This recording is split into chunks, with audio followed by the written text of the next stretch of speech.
All right, so please, once again, watch the Wednesday one. That was the first half. This is the other last half of review for example. So once again, I'll just try to point out that this one more time. I did it on Wednesday, but bone angle. Okay. So usually in organic compounds are by its definition, right? They are mainly in carbon. Okay? Carbon and hydrogen they're making a liquid main structure of the organic compounds. So normally, if you think about the carbon, they're actually going to have some unique bone angle. That's 109.5. Okay, so this is such an important number for us to remember this bone angle. Okay, so try to remember this. This is very common number for the most of the organic compound because of the nature of carbon, which is group 4, should have 4 bondings in 3D space. So this is something I wanted to remember first. Okay, so I'll move on. This is a quick reminder from the Wednesday review. Okay, so the first one, on Wednesday we talked about the Ka and pKa. Okay. So if you think about the pKa is negative log of Ka. So technically it means if you have a lower pKa, actually means you have a higher Ka because it's negative log. Okay? And then if it's higher Ka, it indicates most likely stronger acid. Because the K represents the acid dissociation constant. That means how much they can dissociate in water. If it gives more numbers of the proton, it makes stronger acid compound. So if you remember this, maybe you can do this one. Acetylene trade with base. So you can try to make the this type of so maybe this one will obviously acid base. Okay.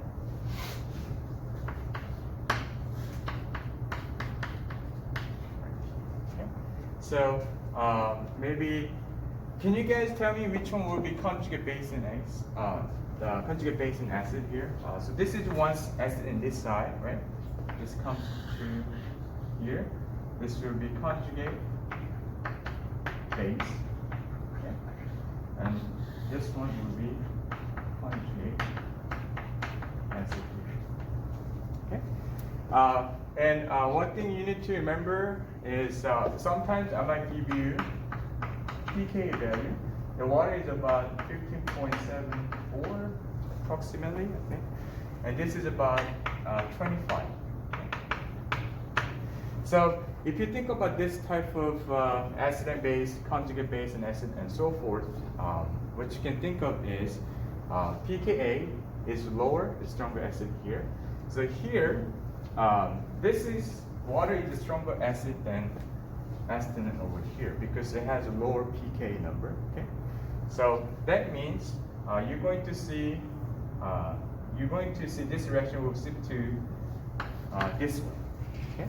Because it's just simply because of the water has the lower pK number. Okay, it makes sense, right? Good. So the lower pK means it will be stronger acid in this. I mean, relatively speaking, you always gonna compare the numbers for pKa, and then you can tell, oh, maybe this reaction will tend to proceed in this direction more than the other way. So it will be not to the forward, but to the reverse this direction. This is the kind of the direction, this direction at the moment wants to tend to proceed, just because of the pK. I can tell you more about this one. You can also watch the lecture video on YouTube channel, but I don't have much time, so I'll move on. But can I move on? We good, right? Just look at the pK number. I choose the low one and see it drags the way it goes. Okay. So I'll just move on. We might need more time at the end. So this is one possible potential question you may see on the exam. So if I give you one reaction, give you two different pKa, you can tell which one is stronger. Okay. All right. So the next one was okay. So nomenclature is also an important part of the chapter 3. So maybe you can try to this one. So maybe I can give you this type of skeleton structure right here. So first thing what you need to do is try to find the longest carbon chain. So maybe you can try to find the like you can try like here, here, here.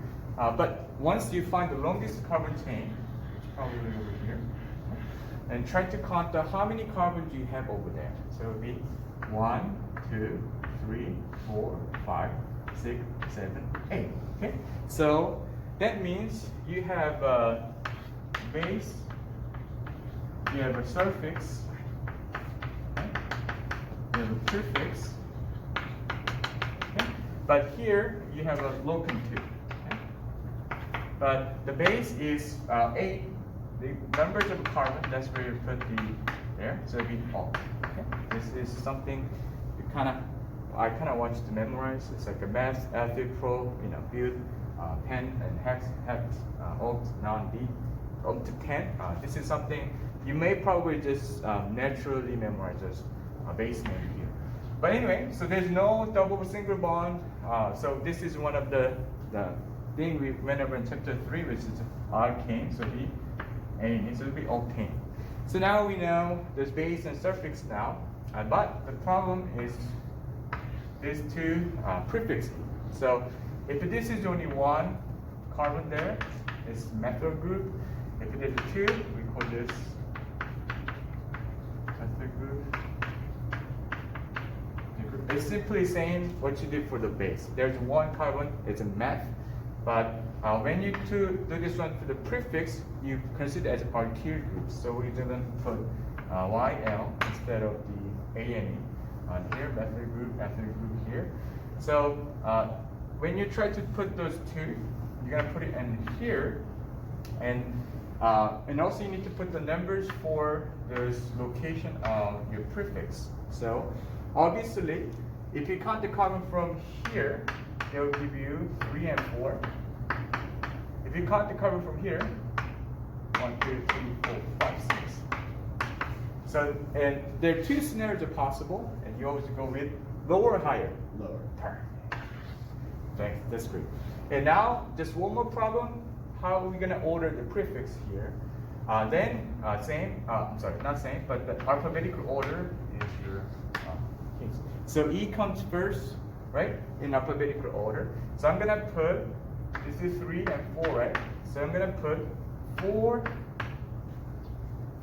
I'm going to put 4 methyl, okay, and there's 3, right? 3 methyl octane. Then you're done. Okay. So there's some other big complex compound we learned in the lecture, but yeah, this is some of some kind of a question you may see on the exam. More kind of solid, straightforward questions, not really a tricky one you're gonna have to deal with. So if you can do this, just find the longest carbon chain. Try to find the alkyl groups there. If it's 1 methyl, 2 ethyl, 3 propyl, and so on. And then you can try to locate it by just treating the lower set of number, and once you get the multiple numbers of prefix, you just try substituents, try to order them just by as alphabetic order. First letter you see in the name of the alkyl. It's pretty much it. It's good, right? Okay. So yeah, I know there's some other things you need to know, like isopropyl or or anything, but you don't have to know about those in detail for now. But at least I want you to know how to name those the kind of straightforward, long, kind of alkene compounds. So obviously we have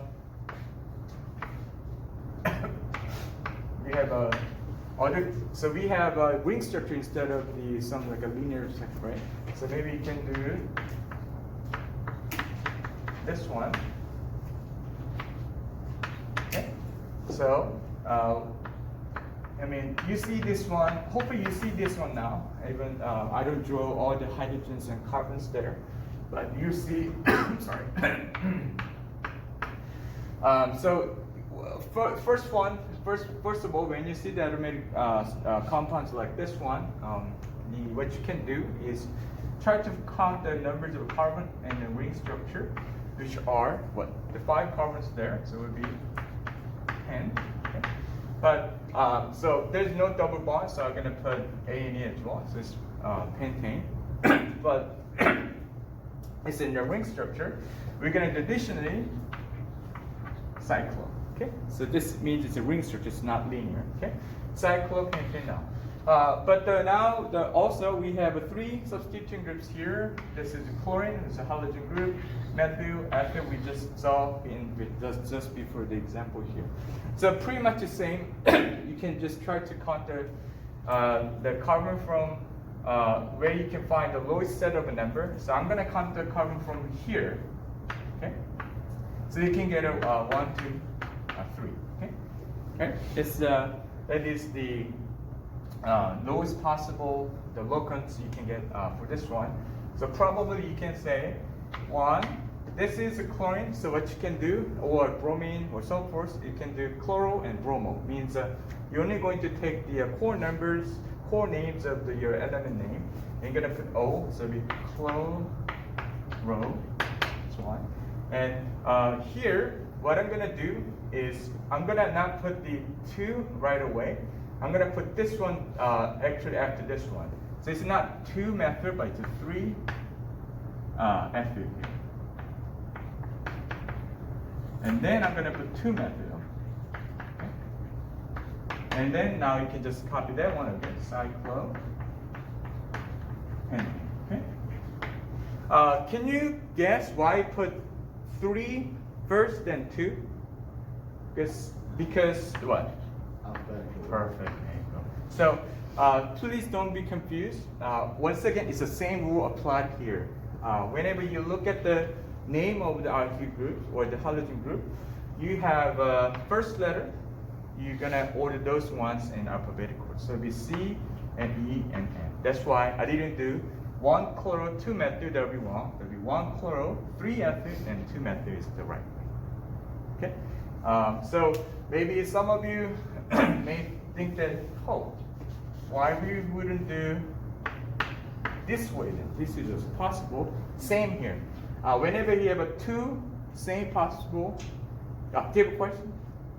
You put a hyphen between the 1 and the chloro and a 3 and the methyl. Mm-hmm. You don't put one between the 2 and the methyl. I'm sorry? Yeah. Like you have a hyphen in Uh-huh. between 1 and chloro Uh-huh. and 3 and methyl. How Uh-huh. come there isn't one between 2 and methyl? That makes sense. Sorry, what was there again? 2 methyl? Why, Yeah. why wouldn't you do 2 methyl here? No, like why don't you put a hyphen in between the 2? The 2 and Oh, the hyphen. Oh, yeah, I would do that. Yeah, yeah. Oh, no, sorry. Okay. It's just, I mean, kind of in a rush right now. There's actually 7 more questions to go, which will take even more time. So we already spent, yeah, I'm sorry, that was, yeah. So I don't really mind how you put, yeah, but it should be just Okay. fine. Perfect. So anyway, this is also kind of a less proper way because this ethyl H comes later than C. So in this case, we choose 1, 2, 3, not 1, 2, 3 because the C comes first then E. I'll move on. Okay. So you can also watch this one later. So it was the nomenclature for aromatic compounds like cyclic compounds. Okay. So there's one more thing. I don't know if you watched the lecture on Monday. There was a very last part of chapter 5 and very first part of chapter 6. Only thing what you need to do is the last part on chapter 5. There's a racemate, okay, and or you can say racemic mixture. Okay. So only thing that I want you to know for this one is definition. So definition of this one is there will be 50% of another 50% of each the enantiomers or enantiomers can call. So there will be whenever the compounds they rotate the polarized light they have a optically active. But if you have an enantiomer, like the mirror image of something, okay? You have a mirror image of something. That center has 4 different groups there. Okay.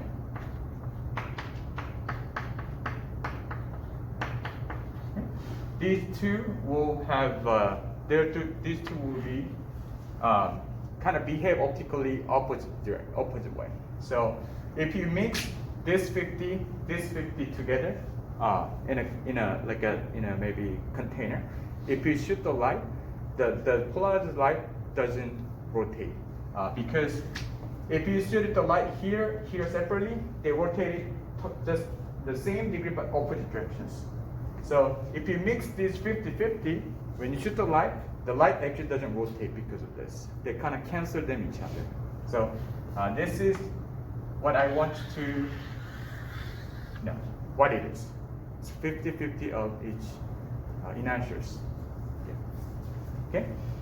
So when you shoot the light, there will be no change in the rotation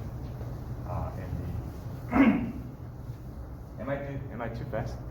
No. Let's get up. You can always watch the lecture video, but I'll try to go over the key points here. So there's also one definition I just want you to just remember.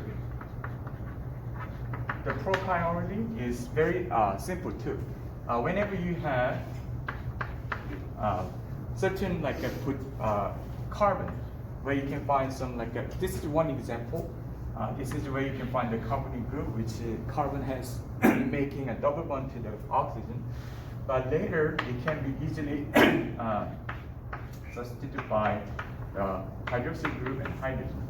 And now, as you can see, once this is not a chiral center because of this double bond, it only has 3 3 types of bonding directing in the space. Now it's get to the hydrogen group, carbon, empty group, methyl. So they have now 4 different groups on this carbon here. So it becomes chiral once we go through one-step chemical reactions, just one step. So if this compound go through one chemical steps, that becomes chiral. So once it's achiral, but if it goes to one chemical reactions, maybe it's the protonated or deprotonated, and what can happen, and that makes the chiral compound after chemical reactions, one chemical reaction, one single step.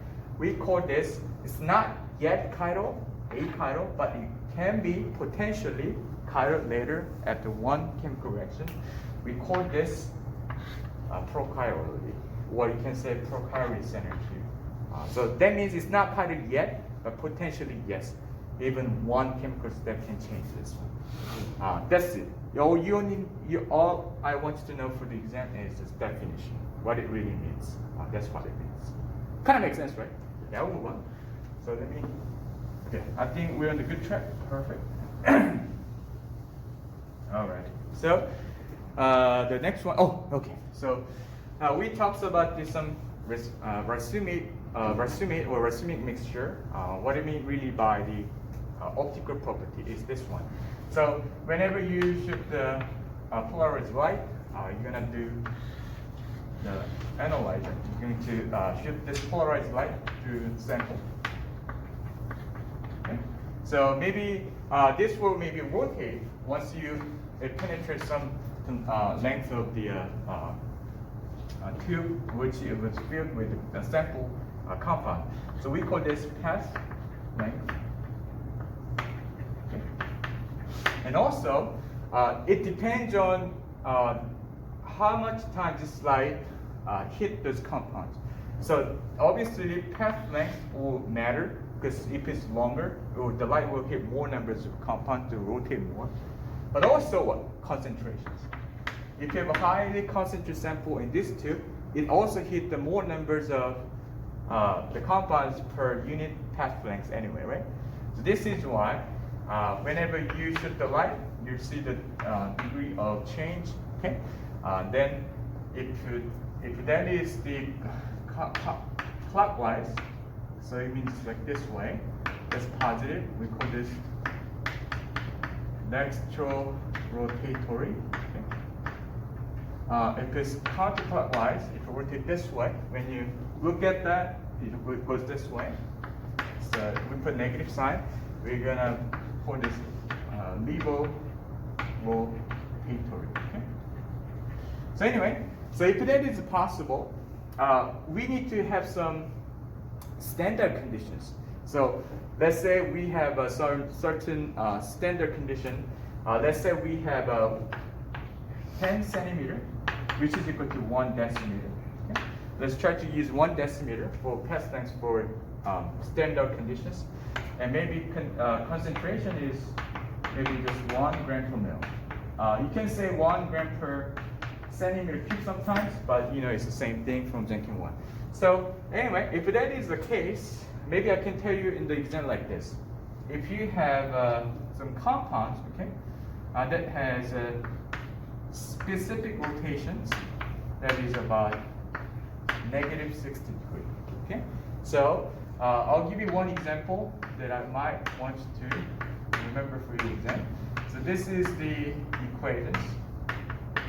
Okay, so this is the specific rotation, means this is the rotated degree measured at the standard condition. So it'll be 1 decimeter, 1 gram per mil. So we fill the sample with this concentration this long, and you shoot the polarized light, and this is how much it moved.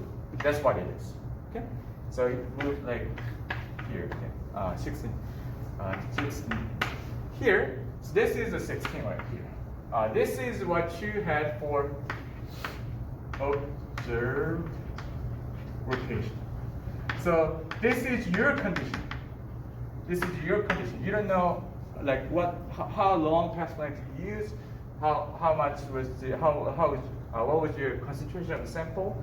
So maybe in your exam I put instead of this special conditions, the standard condition, I use the 20 centimeter of path length. Then I use the 2 gram per mil concentration of the sample. Okay, and then maybe I can ask you to get the number 4. What was the rotated degree of the sample? And I'll give you number 4. Specific rotation is 60. Maybe it's negative 60. Okay, so all you need to do is, once again, here's one trick I'm trying to make over here, which I told you. This one has to be 1. This is the unit you need to use for your path length. But I said 20 centimeter here. You have to convert it to decimeter. It's 2. Make sure you guys do this. Okay. This is so this is not 20 anymore. I'm going to change it to 2 decimeter. Okay, because 10 centimeters is equal to 1 decimeter. Okay, so you can keep this one same. So whenever you go from there, okay, that makes 2 times 2 is 4. So x divided by 4 is negative 16. So that means negative 16 times 4 is your x. That is negative 64. So your answer will be negative 64. So whenever you measure the sample in this path length and this concentrate conditions, you'll get negative 64 because your specific rotation was negative 16. That was measured at 1 decimeter, 1 gram per mil. So that's why you have some factors to change, adjust, to find the number for actual observed rotation if you do it in different conditions like this. Okay, I'll move on. So, good, we're in the right track.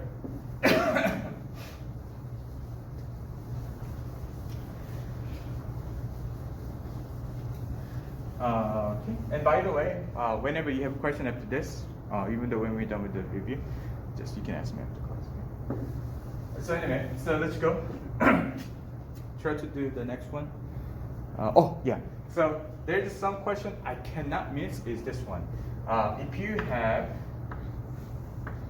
some compounds, maybe it's a cyclic compound, and maybe I could put the methyl group here, group here too. Okay, so maybe I can ask you, could you guys maybe find where the chirality center? Okay, so chirality center, you need to find the way you can see 4 different groups on the carbon. Okay, So if you look at those carbons here, and there's another carbon here, this cannot be chiral because there are 3 hydrogens there. The same, 3 same bonding. You see it? Okay. So they're all 3 same carbon hydrogen bonds. So it cannot be chiral, right? Cannot be chiral. This one, so here's the thing. Whenever you look at the skeleton structure, you always assume there will be some hidden hydrogen. That's possible. So you have this carbon has 1 and 2. So you need to have 2 more hydrogen right here and here. So therefore, they cannot be chiral because they're 2 same bond on this carbon here, here, here, here. Okay. And then how about this one? It has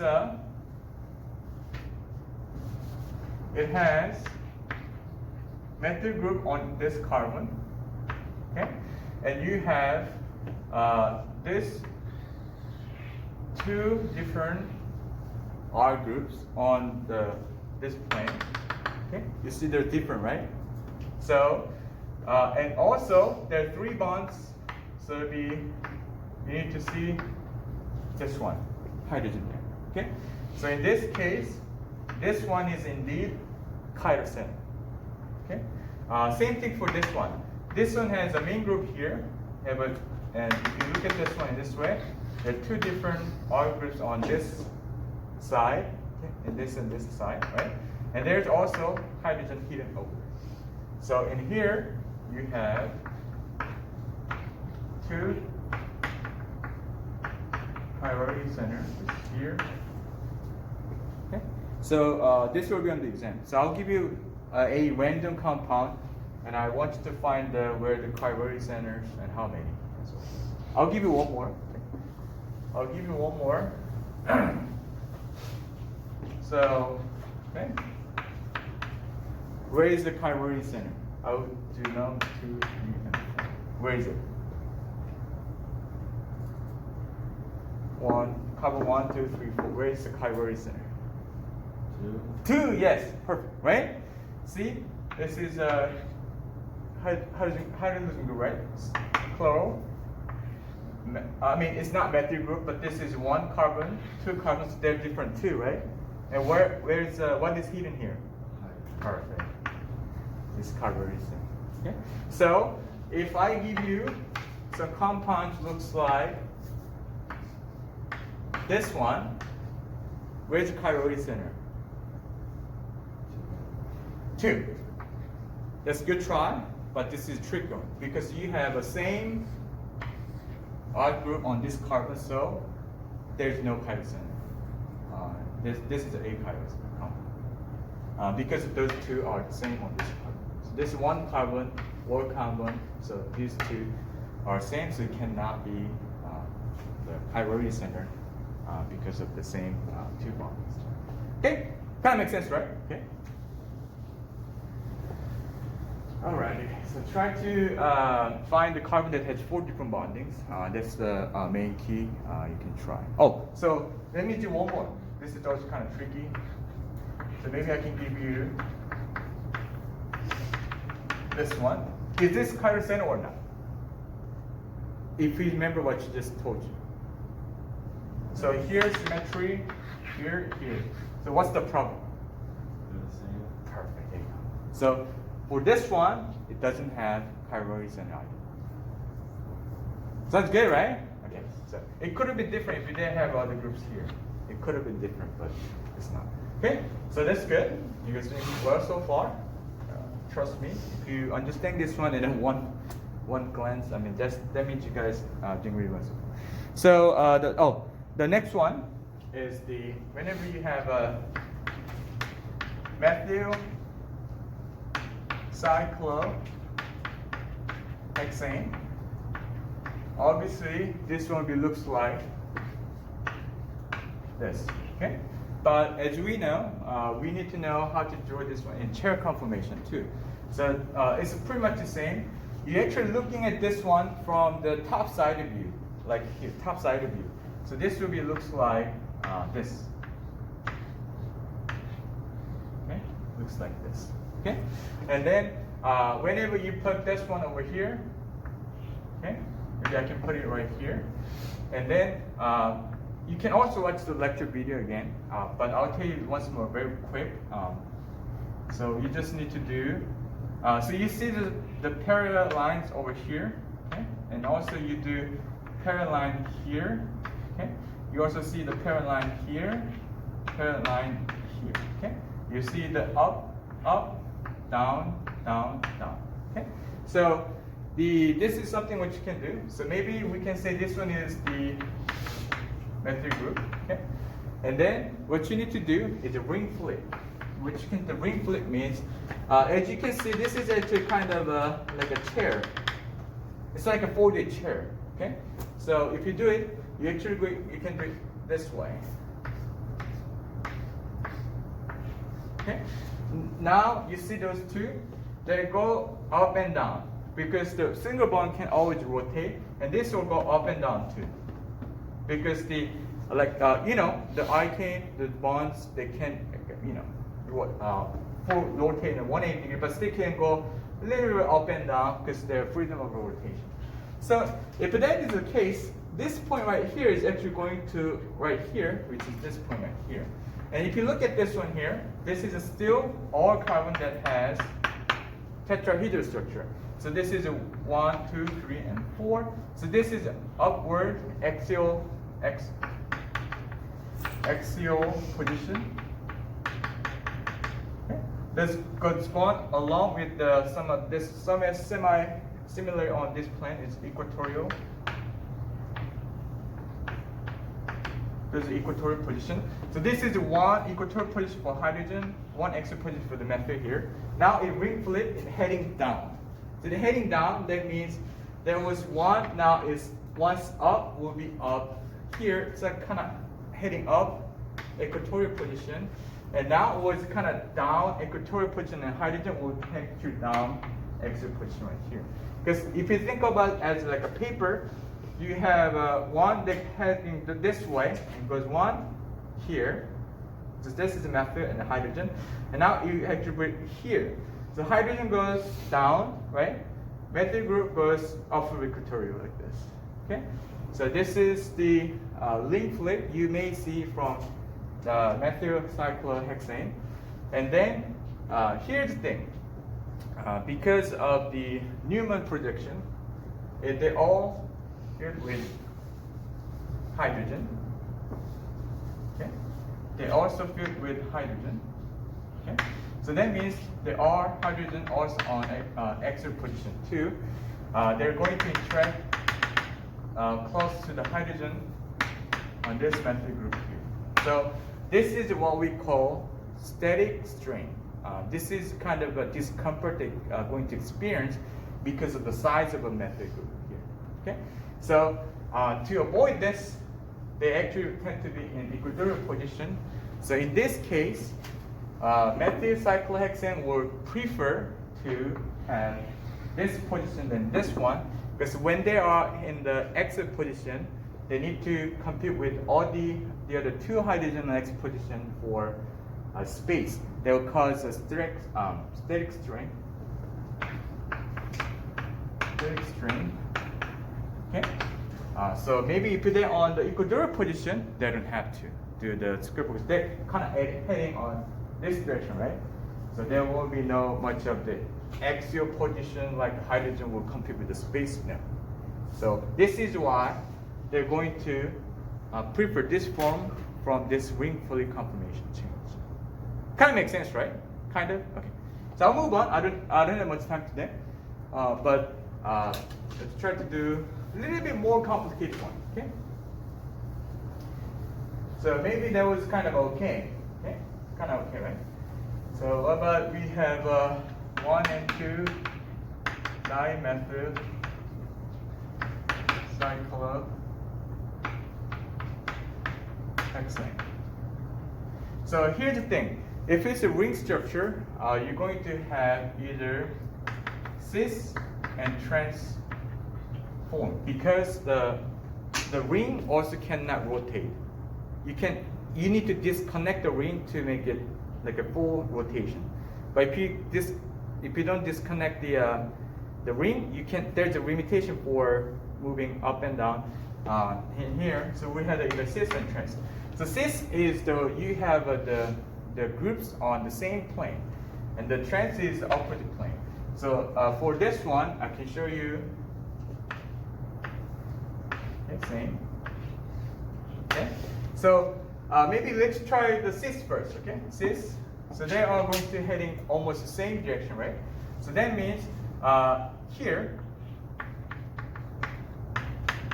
there is a one up exit position for method group here, and there's a little bit kind of down equatorial position here, and this is a up equatorial position here, down exit position. There's two options here, but like I said, those method groups should heading the same plane, so same phase. So this is maybe up and down. The method group should be here, not here. If method group is here, they're actually heading opposite directions, right? For to be cis, there has to be on this equatorial position.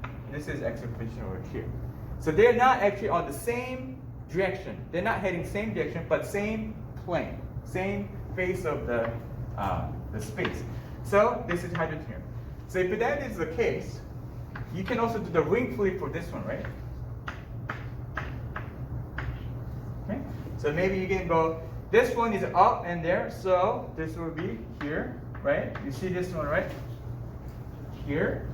This one now is up here. So this one down, so this will go right here. So now this position here is right here. And now you see this one, now it's moved up. So see this one goes up and this. So now it's going to up like this, okay? Hopefully kind of makes sense. Kind of makes sense. Okay. So if that is the case, you just ring flip.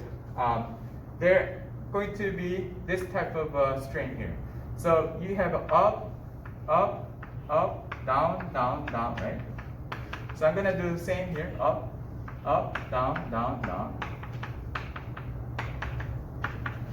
And for cis 1, 2 dimethyl cyclohexane. Either you do ring flip back and forth, they're going to be same discomfort we experience.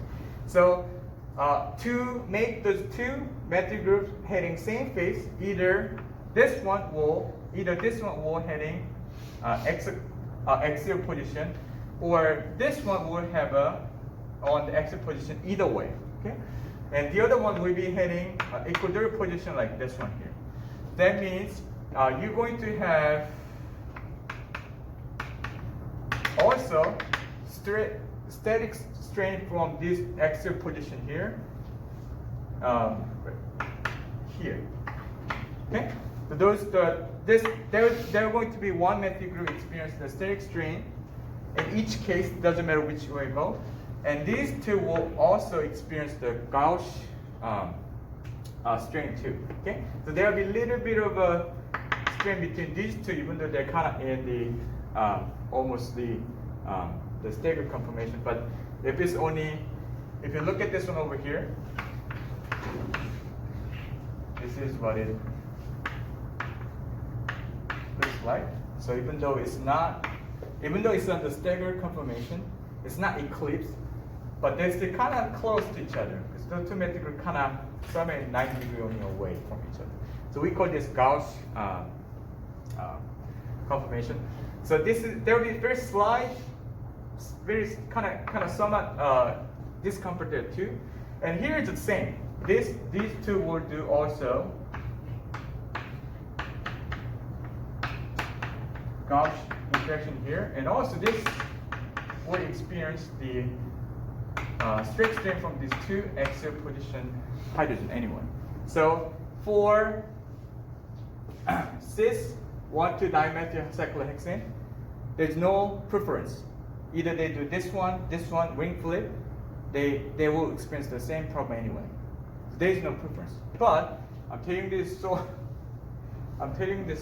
much because trans. Okay, so trans. Okay. So trans, you're either going to have, okay, so if this is the up here, this is down. Okay, and this if you do ring flip, what happens is you go up, and this goes down. Okay, but here in trans 1 to dimethyl collection, they will prefer this one because only thing they need to experience is Gauss interaction in these two, but nothing else. But for this one, you have 1, 2. They will do straight strain over here. They're down, down. The extra position hydrogen also do straight strain here as well. So they are experiencing quite a lot of straight strain up and down, and then up position, down position, and just two metric group. Because they're heading a different direction over here.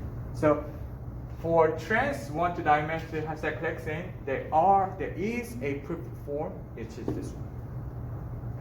Because they are heading up and down, but in this way, they can keep those two in the same equatorial position where you don't need to see the straight strain discomfortness or this compound.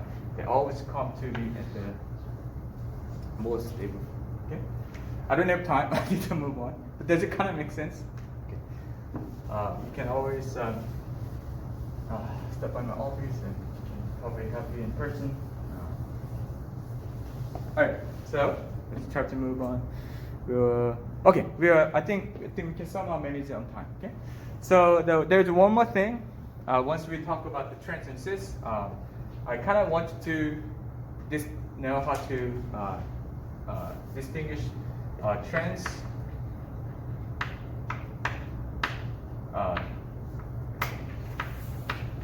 decolin and also cis decolin.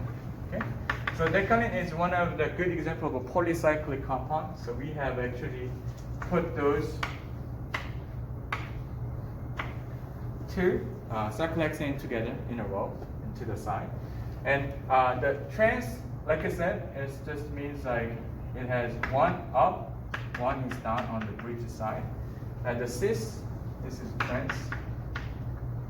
The cis is literally saying they should be heading same phase, maybe not same direction. Here. So if you need to know, this one will show you like this.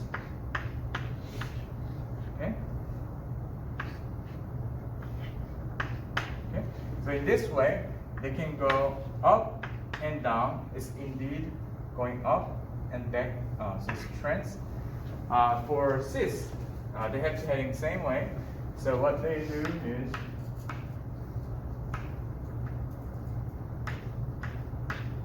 this. So in this way, they're heading up, equatorial up, exit position. So they are cis because they're heading the same phase. But that makes your compound looks more folded way because this will make this and this on the different plane. So this is still on equatorial position, but this is, as you can see, it's exit position right there. So that's why it's kind of folded in this way, unlike the one you see in the trans. So try to remember those for. There is also cis and trans for polycyclic compound like this one. Okay. So obviously, trans is a more preferred form than this one because this one kind of experience kind of a discomfort because of this the kind of force folded position they need to confront with the two hydrogen on the cis position. Okay, I'll move on. Okay. All right, so I think we got to only last few.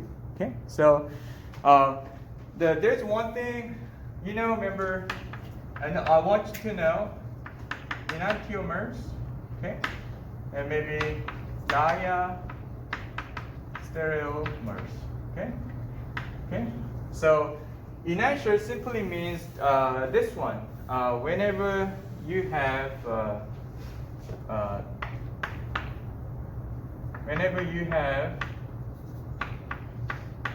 okay.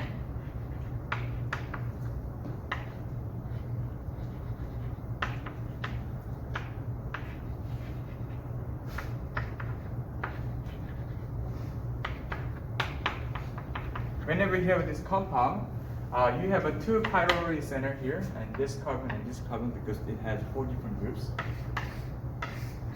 If you can draw the mirror image, that will make enantiomers or enantiomers, right? Okay. So let's try to draw a mirror image. Okay. Okay.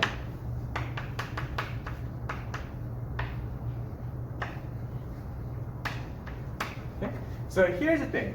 Whenever you do this, prioritizing the groups on the carbon is important to do Kahn-Ingold-Krylov convention. So this is you follow the atomic numbers. If you look at the oxygen, that is higher in atomic number than carbon, so it will be 1 here. But the problem is these 2 carbon here, they are in same carbon here.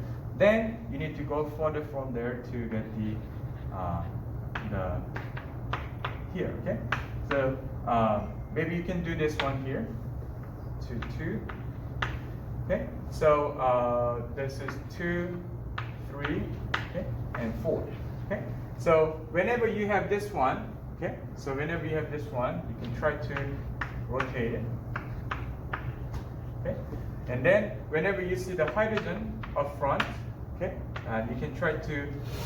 So if you're going counterclockwise, it's S, but if it's hydrogen sticking up, you need to convert it to the other one, R, because you need to look at this one from the this side. Okay, and same. So if this is R, if in the mirror image over here, it is always going to be the other. So this is what you can do. But this is enantiomers. But whenever you see the diester isomers, maybe I can give you one example.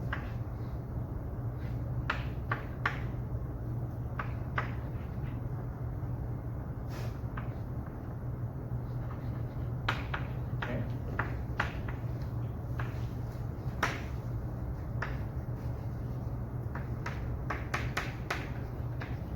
Like this one, okay? If you do this one over here, you see this one is different in 2 chiral are centered here. Okay?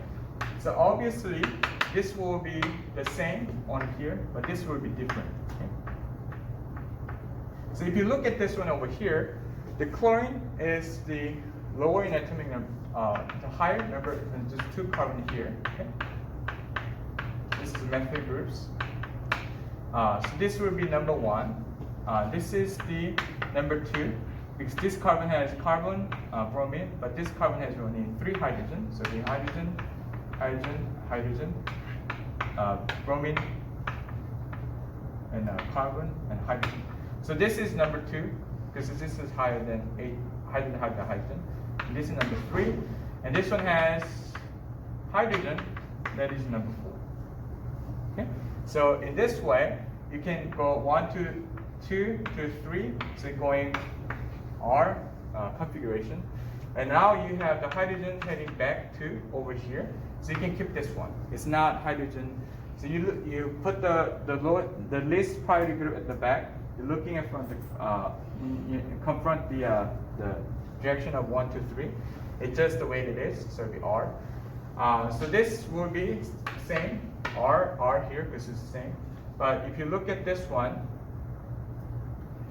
okay, this is obviously number 1. This is obviously number 2 because same as chlorine and hydrogen. There's only 3 hydrogens here, right? There's 3 here, and there's hydrogen now on the back too. So the 1, 2, 3. So now this is also RO. Okay. So 1, 2, 3, and hydrogen going back too. So the 1, 2, 3. So going this way, right? Clockwise. Okay. So there'll be R here. But now this one is S because now you have a hydrogen going forward. So you need to put this in the back. So if you put it like in this way, not this way, this is going to be good. So that means it has R position on those two, but it has R and S.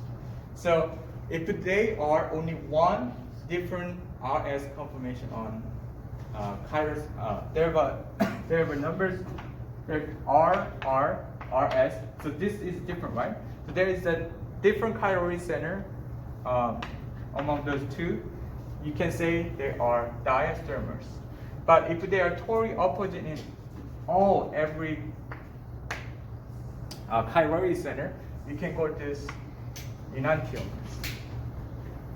So if you have 2R, 3S, and 2S, 3R, they are enantiomers. But to this one too, 2R, 3R is going to be diastereomers. Here 2S, 3S, these two will be dia. These two are enantiomers, right? And how about these two? 2R, 3R, 2S, 3S will be also enantiomers too. Okay? So this is why we care about the R and S conformation so much, because it would actually tell you if there are going to be enantiomers or just diastereomers. There one special name for one of the diastereomers is epimer. Okay? So epimer simply means there are so many chiral centers on the compounds, but there's one out of. So if there's more than one chiral center, 2 or 3 or 4 or 5, but it has only one, so maybe it was R, S, S, R compound. There's 4 chiral centers. Okay, maybe like this. So we'll get 2, 3, 5, 6, you name it. And then there is a R, S, S, S. Then that is the epimer. Just one chiral center is different. And also epimer is what? One type of diastereomers too. Because diastereomers also indicate there are some difference in the chiral center, they're diastereomers too. Okay? But this is not epimer anymore, but still diastereomers. Because they have some same conformation but two different. So it cannot be epimer because epimer only had one different chiral center, but it has two. So it can be still diastereomers but not epimer anymore. Okay? Alright, that's it. I'm sorry. It's actually over 15 minutes. Okay. So that's pretty much it. I'll try to yeah. So I'll stop here.